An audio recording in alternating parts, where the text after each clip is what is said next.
চিবলিস English and biology ম্যাজিকের পক্ষ থেকে আমি সিদ্ধি খান আজকে এসেছি তোমাদের জন্য ভয়েস চেঞ্জের সবচেয়ে ইজি একটা পদ্ধতি নিয়ে। কিভাবে খুব সহজেই খুব ইজি ওয়েতে ভয়েসকে চেঞ্জ করতে পারো তার একটা টপিক নিয়ে এসেছি। তো দেখছি এখানে আমরা আমাদের আজকের বিষয় ভয়েস চেঞ্জ লিখেছি। তো ভয়েস চেঞ্জ অ্যাকচুয়ালি সেন্টেন্স পাঁচ প্রকার নিয়েই ভয়েস চেঞ্জ করা হয়, বাট আজকে আমরা শুধুমাত্র অ্যাসার্টিভ আর ইম্পারেটিভ এই দুইটা সেন্টেন্সের উপরে ক্লাস নিব।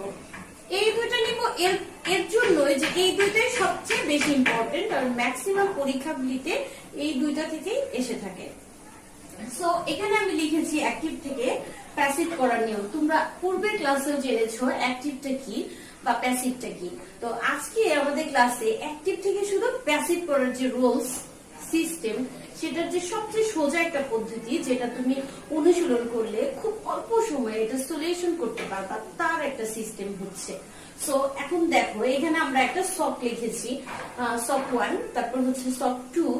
তো এই একটা সকের মাধ্যমে জাস্ট একটা ছকের মাধ্যমে তুমি এই প্রবলেমগুলি ইজিলি সলভ করতে পারছো। আর এখানে একটা স্ট্রাকচার দেওয়া আছে, আর এই স্ট্রাকচারটা তোমাদেরকে খুব ভালো করে বুঝে আয়ত্ত করে নিতে হবে। তো দেখো আমাদের সক 1 এ কি আছে? সক 1 এ আছে ডো ডাজ থাকলে কি হবে? এম ইজার হবে। এম ইজার থাকলে কি হবে? Am being, is being, are being. এখন এটা তোমাকে মনে রাখতে হবে। কিভাবে মনে রাখতে হবে? এখানে যেমন ডো ডাজ আছে, কি হবে? এম ইজার হবে। এম ইজার থাকলে কি হয়ে যাবে? Am being, is being, are being. তো পূর্বের ক্লাসে বলেছি এগুলি তোমরা মনে রাখবা একটু মজা করে। হ্যাঁ, বিং এ যেরকম এখানে কি 5টা লেটার আছে, সো এই 5টা লেটারের কারণে আমরা এর নাম দিয়েছি 500 টাকা। তাহলে যখনই এম ইজার আসবে তখনই বুঝতে পারবা প্যাসিভ করার সময় কি করতে হবে? 500 টাকা অ্যাড করতে হবে। তো হ্যাভ হ্যাজ যদি থাকে তাহলে কি করতে হবে? Have been, has been. কেন? ওই যে বলেছি আগে বুঝতে হবে যে এখানে কি চারটা লেটার আছে, সো ওর নাম দিয়েছি আমরা 400 টাকা। পূর্বের ক্লাসে এটা নিয়ে আলোচনা করেছি, কিন্তু আজকে একটু ডিফারেন্ট ওয়েতে আলোচনা করব। যেমন এখানে বলা হয়েছে যে অবজেক্ট কে subject plus auxiliary verb plus ভার্বের past participle form plus other words অথবা phrase plus by plus subject কে অবজেক্ট। এইটা কি? এটা হচ্ছে অ্যাক্টিভ থেকে প্যাসিভ করার যে নিয়ম, হ্যাঁ, একটা স্ট্রাকচার। এই একটা স্ট্রাকচারের মাধ্যমে সবগুলি অ্যাক্টিভ টু প্যাসিভ তোমরা ইজিলি করতে পারবা। আর এই সব 1 আর 2 খুব ভালো করে মুখস্থ রাখতে হবে। তো দেখো একটা এক্সাম্পল আমরা করি কিভাবে এটার ইউজ হয় সেটা দেখি। যেমন এখানে অ্যাক্টিভ আছে কি? Mister Jalil teaches us English. তো ফার্স্ট আমাদের স্ট্রাকচারে কি আছে? স্ট্রাকচারে আছে অবজেক্ট কে সাবজেক্ট। তাহলে আগে আমাদের চিনতে হবে এইখানে অবজেক্ট কোনটা, এই লাইনটাতে অবজেক্ট কোনটা। তো আমরা অবজেক্ট কিভাবে চিনবো? এটা চেনার জন্য আগে সক 2 দেখতে হবে।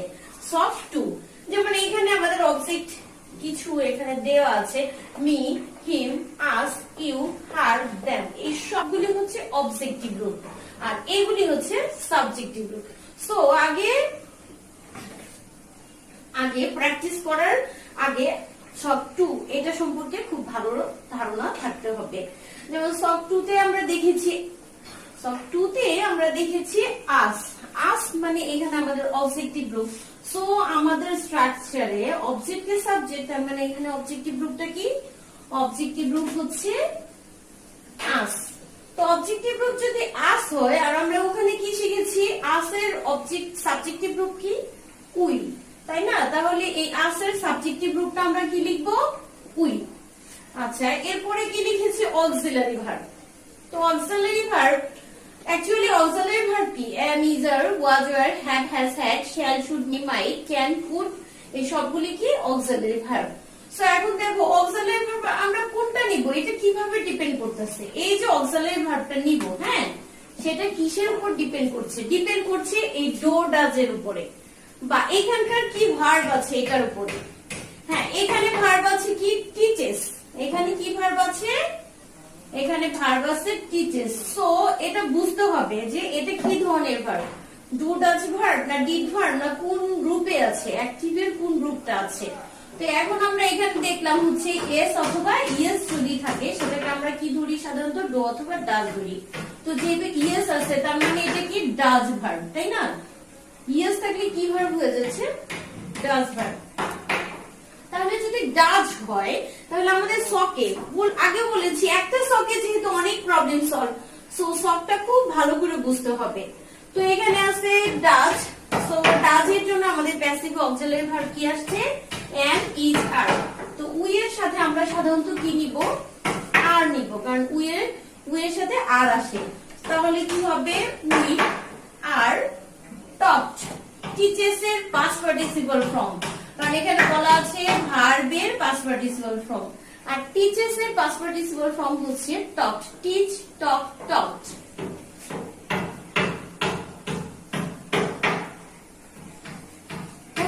এরপরে হচ্ছে আদার ওয়ার্ডস অথবা ফ্রেজ। এখন আমাদের দেখতে হবে যে এখানে সাবজেক্ট, এটা ভার্ব, এটা অবজেক্ট, এটা ব্যতীত কোনো অবজেক্ট আছে কিনা, কিংবা কোনো ফ্রেজ বা আদার ওয়ার্ডস আছে কিনা। তো আদার ওয়ার্ডস এখানে কি আছে? আদার ওয়ার্ডস আছে ইংলিশ। সো আমরা এই আদার ওয়ার্ডসটা কখন লিখবো? বাই এর আগে, পাস্ট পার্টিসিপল এর ফ্রম এর পরে। তো এখানে লিখলাম হচ্ছে ইংলিশ। আচ্ছা, এরপরে কি আছে? বাই, তারপর লিখলাম বাই। এখন দেখি সাবজেক্ট কে অবজেক্ট, খুব ভালো করে বুঝার চেষ্টা করো। সাবজেক্টটা কোথায়? সাবজেক্ট হচ্ছে মিস্টার জলি, যে করছে। তো এখন এইটার অবজেক্টিভ রূপ, তো ওর তো কোনো অবজেক্টিভ রূপ নাই, কারণ আমরা ওখানে শিখেছি যে আয়ের অবজেক্টিভ মি, হির অবজেক্টিভ হিম, উয়ের অবজেক্টিভ আস, ইউর অবজেক্টিভ ইম। কিন্তু আমরা কি এটা শিখেছি যে মিস্টার জলিল ওর অবজেক্টিভ রূপ কি? নো, আমরা এটা শিখি নাই। তো এখানে কি হবে? মিস্টার জলিলই হবে।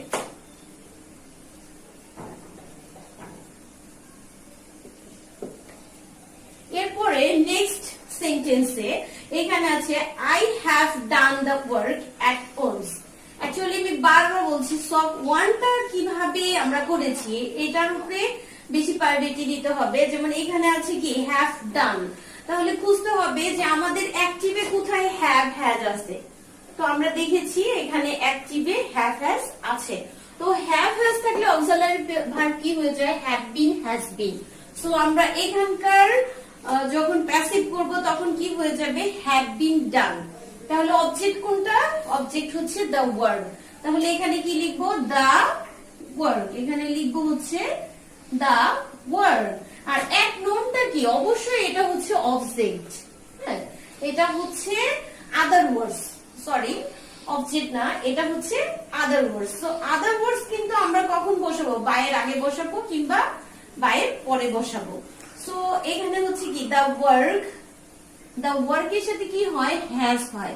হ্যাজ, হ্যাভ হ্যাজ থাকলে কি হবে? বিন হবে। দ্য ওয়ার্ক হ্যাজ বিন ডান। হ্যাঁ, ওই আমরা আগেও বলেছি আদার ওয়ার্ডস থাকলে কার আগে বসাবো? বায়ের আগে, আর পাস্ট পার্টিসিপল ফর্ম এর পরে অ্যাট ওনস। এরপরে হচ্ছে বাই। এবার দেখো আই, এখানে কি আছে? আই। আই হচ্ছে এখানে কি রূপ নিয়ে আছে? সাবজেক্ট রূপ নিয়ে আছে, তাই না? তো আমরা আমাদের সব টুতে দেখি যদি সাবজেক্ট রূপ হয় আই, তাহলে ওর অবজেক্টিভ রূপটা কি? ওর অবজেক্টিভ রূপটা হচ্ছে মি। তাহলে আমরা এখানে মি লিখবো। এভাবে যে কোনো সেন্টেন্স তোমরা খুব ইজি ওয়েতে অনেক অল্প সময়ে খুব সোজা পদ্ধতিতে সলভ করতে পারো। একদম সোজা পদ্ধতি, জাস্ট একটা সিস্টেম, সেটা হচ্ছে একটা স্ট্রাকচার মুখস্থ করবা, একটা সক, আর হচ্ছে সাবজেক্টিভ আর অবজেক্টিভ রূপ। তো নেক্সট আরেকটা সেন্টেন্স এখানে আছে ইউ মে হেল্প হিম। এটা আমি মুখে বলে দিচ্ছি। হি, এখানে হিম যেহেতু সাবজেক্ট অবজেক্ট, সো ওর সাবজেক্টিভ রূপ হচ্ছে হি। হি মে বি, কারণ এখানে আমরা লিখেছি can, could, may, might, should, ought to, use to, উইং টু, এগুলি যদি থাকে তার সাথে কি বলবে? বি যোগ হবে। সো এখানে কি হচ্ছে? He may be helped by you. এরপরে আমি লাস্টেরটা দেখাই দিচ্ছি। এখানে আছে people pollute air in many way. তো এখন দেখো এখানে প্রথমে তো চিনতে হবে যে অবজেক্টটা কি, তাই না? তো এখন দেখো এখানে অবজেক্টটা কি? এয়ার। এখানে অবজেক্ট হচ্ছে এয়ার। এখন এখানে আছে পলিউট। পলিউট এটা কি? পলিউট হচ্ছে do does form, do form যেটা। তো পলিউট যদি ডু ফর্ম হয় তাহলে দেখো ডু ফর্মে প্যাসিভ হচ্ছে am, is, so air is polluted. Air is polluted. হ্যাঁ, কারণ auxiliary verb is হয়ে গেছে আর ভার্বের past participle from polluted. তারপরে হচ্ছে in many way. In many way কি? এটা হচ্ছে আমাদের phrase কিংবা other words. So other words টা আমরা ইউজ করব in many ways. তারপরে কি বাকি রইলো হচ্ছে by কার ধারা হচ্ছে people এর ধারা হচ্ছে। তো বুঝতেই পারছো কিভাবে খুব অল্প সময়ে একটা স্ট্রাকচার আর দুইটা ছক শিখলেই তোমরা অ্যাক্টিভ টু প্যাসিভটাকে একদম খতম করে দিতে পারো। এবার ভয়েড চেঞ্জের ইম্পারেটিভ সেন্টেন্স। একটা স্ট্রাকচার মুখস্থ করে ইম্পারেটিভ সেন্টেন্সটা অনেক ইজিলি অ্যাক্টিভ টু প্যাসিভ করা যায়। এইটা এসএসসি পরীক্ষা প্লাস হচ্ছে 6 to 10 ইন্টারমিডিয়েট পর্যন্ত অ্যাভেলেবল আসে। সো একটা সেন্টেন্স একটা স্ট্রাকচার যদি ভালো করে মুখস্থ করতে পারো তাহলে অবশ্যই অ্যাক্টিভ টু প্যাসিভ অনেক ইজি হবে। আচ্ছা, এখন দেখো এখানে হচ্ছে লেট প্লাস অবজেক্ট এর সাবজেক্ট প্লাস বি প্লাস ভার্বের ফার্স্ট পার্টিসিপল ফর্ম। এবার দেখো লেট কখন ইউজ হবে? যখন সেটা কি ইম্পারেটিভ সেন্টেন্স হবে, তাই না? তো এখন ইম্পারেটিভ সেন্টেন্স কোনগুলি সেটার একটু সেন্স তো রাখতে হবে, যেটা কি কাউকে কিছু করতে বলা হচ্ছে, কোনো অর্ডার দেওয়া হচ্ছে, এই টাইপস এর গুলি কি ইম্পারেটিভ সেন্টেন্স। সো এখন দেখো এখানে আছে কি লেট প্লাস অবজেক্ট কে সাবজেক্ট। তাহলে এখন অবজেক্ট কে সাবজেক্ট কিভাবে বুঝবো? একটা ইম্পারেটিভ সেন্টেন্সের एग्जांपल দেখছি। এখানে আছে ডু দা ওয়ার্ক। তো এখন এইখানকার ডু দা ওয়ার্ক, ডু কি? ডু হচ্ছে ভার্ব আর এখানে দা ওয়ার্কটা হচ্ছে অবজেক্ট। সো এখানে আমাদের কি আছে? এই ডু দা ওয়ার্ক যেগুলি ভার্ব দিয়ে শুরু হয় আমরা জানি কি সেগুলি ইম্পারেটিভ সেন্টেন্স। সো এখন দেখো এই ইম্পারেটিভ সেন্টেন্সে লেট প্লাস আগে তো লেট দিন, হ্যাঁ লেট, এরপরে হচ্ছে অবজেক্ট কে সাবজেক্ট। অবজেক্টে কি? The work. তাহলে আমরা কি লিখবো এখানে? Let the work, let the work. এরপরে কি? বি, তাহলে এখানে বি বসালাম। এরপরে হচ্ছে ভার্বের past participle form. So do হচ্ছে ভার্ব আর ডুর পাস্ট পার্টিসিপল ফর্ম হচ্ছে ডান। এখানে আমরা বসাবো ডান। একদম ইজি ওয়ে, তাই না? কিন্তু দেখো এই সেন্টেন্সটা যদি একবার মুখস্থ রাখতে পারো যে let the work be done, একটা সেন্টেন্সের মাধ্যমে তুমি সবগুলি সেন্টেন্সকে অনেক ইজিলি চেঞ্জ করতে পারো। কিভাবে? যেমন ধরো তোমার কখনো স্ট্রাকচার মনে আসতেছে না, তখন তুমি এই সেন্টেন্সটাকে মুখস্থ প্রায় করে রাখবা যে কি এরকম যদি ভার্ব দিয়ে শুরু হয় কোনো ওয়ার্ড, হ্যাঁ তার আগে কি হবে? লেট হবে, এরপরে অবজেক্টকে সাবজেক্ট করবা, এরপরে বি বসাবা, এরপরে ভার্বের পাস্ট পার্টিসিপল ফর্ম বসাবা। ঠিক এইভাবে এখন দেখো এখানে একটু প্রবলেম, সেটা হচ্ছে নট। হ্যাঁ, এটা এই টাইপসের সেন্টেন্স অনেক আসে, যেমন এখানে নট বসানো আছে, আগেরটা তো নট বসানো ছিল না। নট আছে তো প্রবলেম কি? স্ট্রাকচার তো আর চেঞ্জ হচ্ছে না, লেটের জায়গায় শুধু লেট নট হয়ে যাবে, লেটের জায়গায় লেট নট হবে। তাহলে আমরা এখানে কি লিখবো? লেট নট, আগের মতোই অবজেক্ট কে সাবজেক্ট দ্য ডোর, হ্যাঁ তারপরে কি? বি, বি আর শার্টের ফার্স্ট পার্টিসিপল ফর্ম হচ্ছে শার্ট, শার্ট, শার্ট। ওকে, তো নেক্সট সেন্টেন্সে দেখি একটু চেঞ্জ কিভাবে। লেটের পরে কি আসছে? একটা অবজেক্ট আসছে, অবজেক্ট হচ্ছে মি। তো এখন অবজেক্ট দেওয়াটা তো আমরা করি নাই, তাই না? আমরা করেছি লেটের লেট আছে, হ্যাঁ করেছি, এখানে ডু আছে, ডো নট আছে, but let me do the work এটা তো করো নাই। তো এটাও হচ্ছে কি আগের মতোই যে লেট হবে let the work be done for me, আমাকে দিয়ে, জাস্ট একটু ডিফারেন্ট। কিভাবে? এখানে হচ্ছে আগের মতো লেটই বসালাম, অবজেক্ট কি আছে? দা ওয়ার্ক আছে, হ্যাঁ দা ওয়ার্ক আছে, তারপরে কি বসাবো? বি বসাবো, বি বসালাম, এরপরে ভার্বের পাস্ট পার্টিসিপল ফর্ম হচ্ছে ডান, ডানই বসালাম। এরপরে একটু প্রবলেম, সেটা হচ্ছে মির জায়গায়, হ্যাঁ জাস্ট লিখবো কি? For me, for me, just একটু চেঞ্জ। তারপর নেক্সট একটা সেন্টেন্স, এটাই দেখছি যে এখানে টেলি লাই মানে ওয়ার্ড ভার্ব আগে শুরু হয় নাই, তার আগে কি আছে, নেভার আছে। সো এখন যেহেতু নেভার আছে, হ্যাঁ, তো ওকে আমরা কি করব, সে আগের মতোই, হ্যাঁ, লেট নেভার। এখানে যেহেতু ডোন্ট ছিল, তো আমরা কি করেছি, লেট নট দিয়েছি। এরকম হচ্ছে নেভার আছে, তাই কি করব, লেট নেভার। সো আগের মতো আবার লিখছি, let never a lie, be tell told told, never be told. তো একদম সোজা পদ্ধতিতে ইম্পারেটিভ সেন্টেন্সের অ্যাক্টিভ টু প্যাসিভ খুব ইজি ওয়েতে হয়ে গেল। ঠিক আছে, ভালো থেকো।